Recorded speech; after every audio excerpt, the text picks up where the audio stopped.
কোনটা fake news, কোনটা সত্যি? বলা হলো সুইসাইড হয়েছে, এরকমটা ফোন করে জানানো হয়নি। যারাই কথা বলছে তারা মিথ্যে কথা বলছে এবং ফেক নিউজ ছড়াচ্ছে। যেই মায়ের কোল শূন্য হলো সেই মা বলছে ফোন করে জানানো হয়েছিল, সুইসাইড করা হয়েছে। নিশ্চয়ই মিথ্যে বলছে।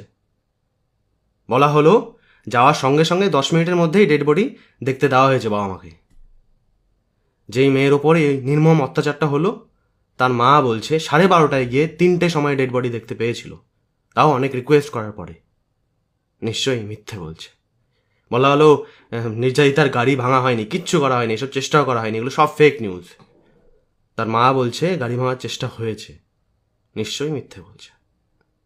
কোনটা ফেক নিউজ, কোনটা সত্যি, আর কত ডিফেন্ড করবেন? এবার তো লজ্জা করুন। এক কাজ করুন, বাড়িতে গিয়ে নিজের মা, বোন, দিদি, গার্লফ্রেন্ড তাদের দিকে এক দৃষ্টিতে কিছুক্ষণ তাকিয়ে থাকুন। তাকিয়ে থাকুন, তারপর নিজেকে প্রশ্ন করুন কোনটা ফেক নিউজ, কোনটা সত্যি।